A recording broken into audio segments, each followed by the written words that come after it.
ദൈവ തിരുനാമത്തിന് മഹത്വം ഉണ്ടാകട്ടെ.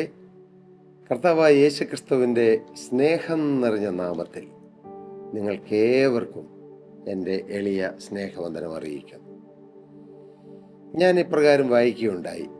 ഒരു ഗ്രാമത്തിൽ ഒരു അപ്പനും മകനും താമസിക്കുകയായിരുന്നു. അവർക്ക് ആകെ ഉണ്ടായിരുന്ന സ്വത്ത് ഒരല്പം കൃഷിസ്ഥലവും ഒരു നല്ല കുതിരയും. നല്ല അനുസരണമുള്ള കുതിരയായിരുന്നു ആ കുതിര. ആ അപ്പനും മകനും ആ കുതിരയെ വളരെ സ്നേഹിച്ചു. ഗ്രാമവാസികൾക്കെല്ലാം ആ കുതിരയെക്കുറിച്ചും ഈ വീടിനെക്കുറിച്ചും ഈ അപ്പനെ അമ്മയെക്കുറിച്ചൊക്കെ നന്നായി അറിയാം. ഒരിക്കൽ ഈ കുതിരയെ കാണാതായി. ഈ കുതിര തൊട്ടടുത്തുള്ള വനത്തിലേക്ക് ഓടിപ്പോയി. അപ്പൊ നാട്ടുകാരെല്ലാം ഓടി വന്നിട്ട് പറഞ്ഞു, ഓ, കഷ്ടമായി പോയില്ലേ, നിർഭാഗ്യകരമായി പോയില്ലേ, നിങ്ങളുടെ കുതിര ഓടിപ്പോയി. അപ്പോൾ ദൈവവിശ്വാസിയായ ആ അപ്പനും മകനോടൊപ്പം നിന്ന് പറഞ്ഞു, അതെങ്ങനെയാ നിർഭാഗ്യമായി പോകുന്നത്? അതൊന്നും നിർഭാഗ്യകരമല്ല, അതൊന്നും ഒരു കുഴപ്പമില്ല. അവർക്ക് അതിനെക്കുറിച്ചൊരു സങ്കടമോ ഒരാകുലമോ ഒന്നുമില്ലാതെ അവർ പറഞ്ഞു, അതൊന്നും നിർഭാഗ്യകരമല്ല, അതൊക്കെ ദൈവം അറിഞ്ഞിട്ടാ. ആളുകൾക്കത് മനസ്സിലായില്ല. സ്വന്തം കുതിര ഓടി പോകുന്നത് ദൈവം അറിഞ്ഞിട്ടോ, നഷ്ടം വരുന്നത് അത് നല്ലതിനോ, അവർക്ക് മനസ്സിലായില്ല. പക്ഷേ പിറ്റേ ദിവസം ഉച്ചയ്ക്ക് ഈ കുതിരയ്ക്ക് എന്നും വെള്ളവും ഭക്ഷണം കൊടുക്കുന്ന ഒരു സമയമുണ്ട്. ആ സമയമായപ്പോൾ ഈ കുതിര തിരികെ വന്നു എന്ന് മാത്രമല്ല, ഈ കുതിരയുടെ കൂടെ 6 കാട്ടുകുതിരകൾ കൂടി വന്നു. ഒയ്യോ, ജനത്തിന് ഭയങ്കര സന്തോഷം. ഒരു കുതിര ഉണ്ടായിരുന്നു, ആ സ്ഥാനത്ത് ഇപ്പോൾ 6 കുതിര. എന്തുമാത്രം വരുമാനമാണ്, എന്തുമാത്രം സ്വത്താണ് അവർക്ക് കിട്ടിയത്. അവരത്ഭുതത്തോടെ എല്ലാവരും കൂടി, ഗ്രാമവാസികൾ എല്ലാവരും കൂടി ഈ അപ്പൻ്റെയും മകൻ്റെ അടുക്കൽ വന്നിട്ട് പറഞ്ഞു, ഓ, നിങ്ങൾക്ക് മഹാഭാഗ്യമുണ്ടായല്ലോ. അപ്പോൾ ഈ അപ്പൻ പറഞ്ഞു, എന്ത് ഭാഗ്യം? ആദ്യം പറഞ്ഞു കുതിര നഷ്ടപ്പെട്ടപ്പോൾ എന്ത് നിർഭാഗ്യകരം. ഇപ്പോൾ 5-6 കുതിര വെറുതെ കിട്ടിയപ്പോൾ അപ്പം പറയാണ്, എന്ത് ഭാഗ്യം, ഇതൊക്കെയാണോ ഭാഗ്യം? ഏതാനും ദിവസം കഴിഞ്ഞപ്പോൾ ഈ മകൻ ഈ കാട്ടുകുതിരകളെ ഒന്ന് മെരുക്കിയെടുക്കുവാൻ വേണ്ടിയിട്ട് ഒരു കുതിരയുടെ പുറത്ത് ചാടി കയറിയപ്പോൾ കാട്ടുകുതിര, മെരുക്കമില്ലാത്ത കുതിര കുതറി ഈ മകൻ താഴെ വീണു, അവന്റെ കാലൊടിഞ്ഞു. അപ്പോൾ നാട്ടുകാർ വന്നു.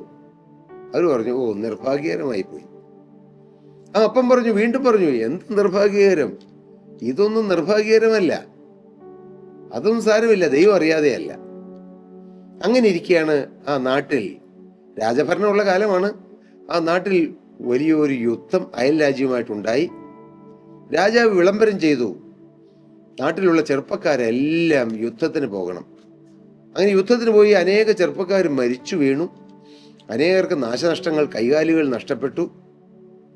അപ്പോൾ നാട്ടിലുള്ള എല്ലാവരും ഈ അപ്പൻ്റെ മകൻ്റെ അടുക്കൽ വന്നപ്പോൾ അപ്പം പറഞ്ഞു, മനസ്സിലായോ, എൻ്റെ മകൻ്റെ കാലൊടിഞ്ഞത് നിർഭാഗ്യകരമല്ലെന്ന് ഞാൻ പറഞ്ഞു മനസ്സിലായില്ലേ? കാരണം ഇവൻ്റെ കാലൊടിഞ്ഞില്ലായിരുന്നെങ്കിൽ ഇവനും പട്ടാളത്തിൽ പോകണമായിരുന്നു, ഒരുപക്ഷെ എൻ്റെ മകൻ എനിക്ക് നഷ്ടപ്പെടുമായിരുന്നു. ദൈവത്തിന് സ്തോത്രം. എന്താണ് ഇതിൻ്റെ ആത്മീയ അർത്ഥം? എല്ലാം നന്മയ്ക്ക്. കുതിര കാണാതെ പോയതും കാട്ടുകുതിര വന്നതും ആ കാട്ടുകുതിരയുടെ മുകളിൽ നിന്ന് ചാടി ആ മകന്റെ യവനക്കാരന്റെ കാലൊടിഞ്ഞതും എല്ലാം നന്മയ്ക്ക്. റോമർ 8:28 പറയുന്നു, ദൈവത്തെ സ്നേഹിക്കുന്നവർക്ക്, നിർണയപ്രകാരം വിളിക്കപ്പെട്ടവർക്ക് തന്നെ സകലവും നന്മയ്ക്കാകണമെന്ന്. എല്ലാം നന്മയ്ക്ക്. നഷ്ടം വന്നാൽ അത് നന്മയ്ക്ക്, വേർപാട് വന്നാൽ അതും നന്മയ്ക്ക്, പ്രതിസന്ധി വന്നാൽ അതും നന്മയ്ക്ക്, കടബാധ്യതയുണ്ടോ അതും നന്മയ്ക്ക്. ആർക്ക്? ദൈവത്തെ സ്നേഹിക്കുന്നവർക്ക്. All things work together for good for those who love God. ദൈവത്തെ സ്നേഹിക്കുന്നവർക്ക് എല്ലാം നന്മയ്ക്കാണ്. ഗലീലയ കടലിൽ നന്നായി മീൻ പിടിച്ചുകൊണ്ടിരുന്ന പത്രോസിന് അന്ന് മീൻ കിട്ടാത്തത് നന്നായി. മീൻ കിട്ടാത്തത് കൊണ്ടാണ് പത്രോസ് അത്രയും വൈകിയത്. മീൻ കിട്ടിയെങ്കിൽ പണ്ടേ മീനുമായി മാർക്കറ്റിൽ പോയി മീനെ വിറ്റ് വീട്ടിലേക്കുള്ള സാധനങ്ങൾ വാങ്ങി പോകുമായിരുന്നു. പക്ഷെ മീൻ കിട്ടാത്തത് കൊണ്ട് വലയൊക്കെ കഴുകി അടുത്ത മീൻപിടുത്തത്തിന് വേണ്ടി വലയൊക്കെ ഒരുക്കി അങ്ങനെ ഇരിക്കുമ്പോഴാണ് യേശു ഗലീല കടൽ തീരത്തെത്തുന്നത്. മീൻ കിട്ടാത്തതും നന്മയ്ക്ക്. എൻ്റെ പ്രിയപ്പെട്ടവരെ, നിങ്ങളുടെ ജീവിതത്തിൽ നിങ്ങളുടെ ജീവിതത്തിൽ വരുന്ന ഓരോ പ്രതിസന്ധികളും പ്രശ്നങ്ങളും അത് നിങ്ങൾക്ക് പോസിറ്റീവായി എടുക്കാൻ പറ്റുമോ? എല്ലാം നന്മയ്ക്ക്. എൻ്റെ ദൈവം നന്മയ്ക്ക് അല്ലാതെ ഒന്നും എൻ്റെ ജീവിതത്തിൽ ചെയ്യുന്നില്ല. എൻ്റെ ജീവിതത്തിൽ തിന്മയ്ക്കായി പിശാച് എന്തെങ്കിലും ചെയ്താൽ പോലും അത് നന്മയ്ക്കായി കൂടി വ്യാപരിപ്പിക്കുവാൻ എൻ്റെ കർത്താവിന് കഴിയും. ഇതാണ് വിശ്വാസം. വിശ്വാസം. തിന്മയുടെ സാഹചര്യത്തിലേക്ക് നോക്കി നിരാശപ്പെടുകയല്ല. അയ്യോ, എനിക്ക് തിന്മ വന്നല്ലോ, എനിക്ക് കഷ്ടപ്പാട് വന്നല്ലോ, എനിക്ക് മാത്രം രോഗം വന്നു, എനിക്ക് കടബാധ്യത വന്നു, എനിക്ക് ഞെരുക്കം വന്നു, എനിക്ക് മാത്രം എന്താ പ്രതിസന്ധി, എനിക്ക് മാത്രം എന്താ ഒരു കരകയറ്റമില്ലാത്തത്, ഞാൻ മാത്രം എന്നാ ഉയർന്നു വരാത്തത്, എനിക്ക് മാത്രം ഒരാത്മീയമായ ഉയർച്ചയില്ല, ഭൗതികമായ ഉയർച്ചയില്ല, ഞാൻ എന്നും ഇങ്ങനെ വാടക വീട് മാറി മാറി ജീവിക്കേണ്ടി വരുന്നു, എനിക്കൊരു വീടില്ല, എൻ്റെ കൂടെ പഠിച്ചവർക്കും നാട്ടുകാർക്കും ഒക്കെ ഉണ്ട്, എനിക്കില്ലല്ലോ എന്നോർത്ത് നിരാശപ്പെട്ട് കഴിയുന്നവരാരെങ്കിലും ഉണ്ടെങ്കിൽ, മകനെ, പ്രിയ മകളെ, ജീവനുള്ള ക്രിസ്തുവിന്റെ നാമത്തിൽ നിങ്ങളെ അറിയിക്കട്ടെ, all things work together for good for those who love God. മകനെ, നീ യേശുവിനെ സ്നേഹിക്കുന്നവനും നിന്നെ യേശു സ്നേഹിക്കുന്നവനുമാണ്. അതുകൊണ്ട് നിന്റെ ജീവിതത്തിൽ വരുന്ന എല്ലാം നന്മയ്ക്കായിരിക്കും. അത് അന്ധമായി വിശ്വസിക്കാം. അതൊരു അന്ധവിശ്വാസമല്ല, അത് കണ്ണടച്ച് വിശ്വസിക്കുന്നതാണ്. ബ്ലൈൻഡ് ബിലീഫ് എന്ന് പറയും.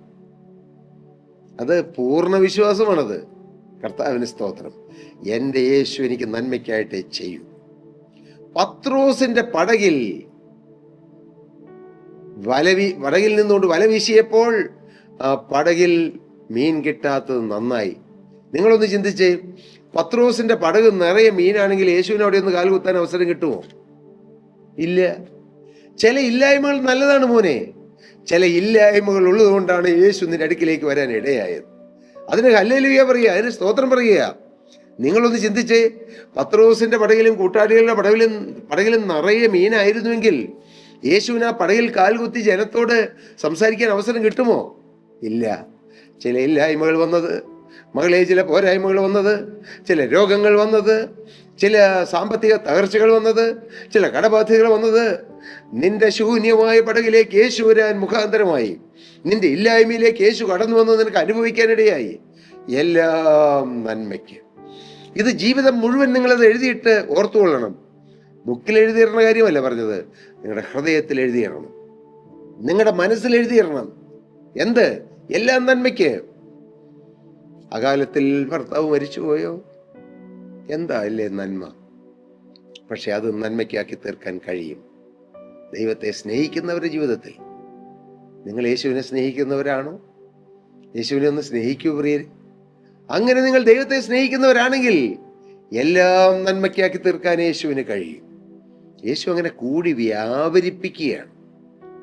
നന്മയ്ക്കല്ല വന്നത്, പക്ഷെ നന്മയ്ക്കാക്കി കർത്താവ് തീർക്കുകയാണ്. തിന്മയ്ക്കാണ് വന്നത്, പക്ഷെ നന്മയ്ക്കാക്കി തീർക്കുന്നു. കർത്താവിന് സ്തോത്രം. ആ അപ്പൻ്റെയും മകൻ്റെയും അനുഭവം ആ നാട്ടുകാരെ ചിന്തിപ്പിച്ചു. അവരും പറഞ്ഞു എല്ലാം നന്മയ്ക്കെന്ന്. എൻ്റെ പ്രിയരെ, നമ്മുടെ ജീവിതത്തിൽ, ദൈവമക്കളായി നമ്മുടെ ജീവിതത്തിൽ ഓരോ പ്രശ്നങ്ങളും പ്രതിസന്ധികളും കടബാധ്യതകളും ഞെരുക്കങ്ങളും രോഗങ്ങളും പ്രയാസങ്ങളും എതിർപ്പുകളും ഒറ്റപ്പെടുത്തലുകളും പീഡനങ്ങളും നഷ്ടങ്ങളും എല്ലാം വരുമ്പോൾ നാം പുഞ്ചിരിയോടെ അതിനെ നേരിട്ടാൽ നമ്മെ കാണുന്നവർ ചിന്തിക്കും, ഓ, ഇത്ര പ്രതിസന്ധി വന്നിട്ട് അവര് തളർന്നില്ലല്ലോ, അവരെ വാടിപ്പോയില്ലല്ലോ. ദൈവത്തിന് സ്തോത്രം.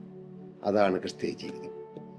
കഷ്ടങ്ങളുടെ മധ്യത്തിലും സന്തോഷിക്കുന്ന ജീവിതം, നഷ്ടങ്ങളുടെ മധ്യത്തിലും യേശുവിനെ സ്തുതിക്കുന്ന ജീവിതം, പ്രതിസന്ധികളുടെ മധ്യത്തിലും ആരാധന മുടക്കാതെ, സഭായോഗം മുടക്കാതെ, കർത്താവിനെ ആരാധിക്കുന്നതും വർഷിപ്പ് ചെയ്യുന്നതും മുടക്കാതെ കർത്താവിനെ സ്തുതിക്കുകയും ആരാധിക്കുകയും ചെയ്യുന്ന ജീവിതം. അതാണ് സന്തോഷത്തിന്. അതുകൊണ്ടാണ് അപ്പോസ്തലനായ പൗലോസ് പറഞ്ഞത്, എപ്പോഴും സന്തോഷിപ്പീൻ, ഇടവിടാതെ പ്രാർത്ഥിപ്പീൻ, എല്ലാറ്റിനും സ്തോത്രം ചെയ്യുവീൻ. എന്തിന്? ഇതല്ലോ നിങ്ങളെക്കുറിച്ച് ക്രിസ്തു യേശുവിൽ ദൈവ ഇഷ്ടം. കർത്താവിൻ്റെ ഇഷ്ടം അതാണ്. നമ്മളെക്കുറിച്ചുള്ള കർത്താവിൻ്റെ ഇഷ്ടം സമ്പന്നതയിൽ സന്തോഷിക്കാനോ, അല്ലെങ്കിൽ ഒരുപാട് രൂപ കയ്യിൽ വരുമ്പോൾ ആർത്ത് സന്തോഷിക്കാനോ, കർത്താവിനെ ആരാധിക്കാനോ അല്ല. തീർച്ചയായിട്ടും അത് വേണം. പക്ഷേ അതിലും ശ്രേഷ്ഠമാണ് നഷ്ടങ്ങൾ വരുമ്പോൾ സന്തോഷിക്കാൻ ഇടയാകുന്നത്. നന്മകൾ വരുമ്പോൾ സന്തോഷിക്കാൻ ആർക്കും പറ്റും. പക്ഷേ കഷ്ടങ്ങൾ വരുമ്പോൾ, നഷ്ടങ്ങൾ വരുമ്പോൾ, നനച്ചിരിക്കാത്ത സമയത്ത് ഈശാന മൂലം എന്ന കൊടുങ്കാറ്റ് അടിക്കുമ്പോൾ അവിടെ സന്തോഷിപ്പാൻ, അവിടെ ആനന്ദിപ്പാൻ എൻ്റെ കർത്താവ് അറിയാതെ അല്ല. എൻ്റെ കർത്താവ് അറിയാതെ എൻ്റെ ജീവിതത്തിൽ ഒന്നും സംഭവിക്കുകയില്ല.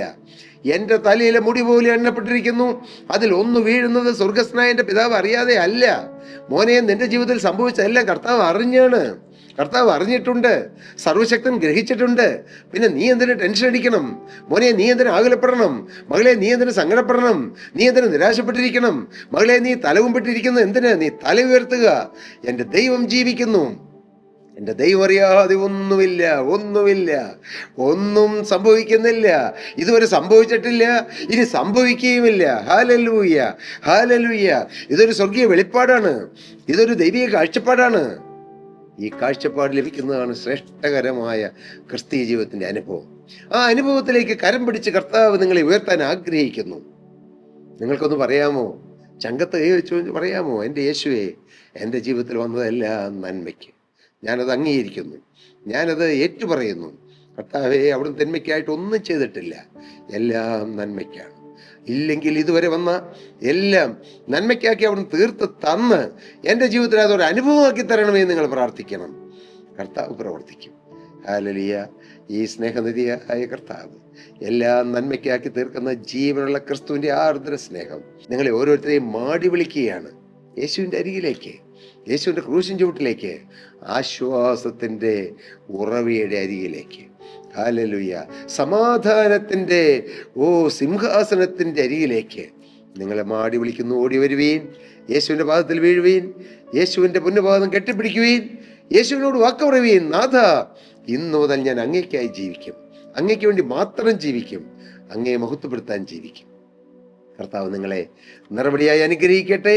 പ്രിയപ്പെട്ടവരെ, നിങ്ങൾക്ക് ഏതെങ്കിലും പ്രാർത്ഥനാ വിഷയങ്ങളുണ്ടെങ്കിൽ താഴെ കാണുന്ന നമ്പറിൽ ഞങ്ങളുമായി കോൺടാക്ട് ചെയ്താൽ ഞങ്ങൾ നിങ്ങൾക്ക് വേണ്ടി പ്രാർത്ഥിക്കാം. കർത്താവ് നിങ്ങളെ അനുഗ്രഹിക്കുമാറാകട്ടെ. സ്തോത്രം.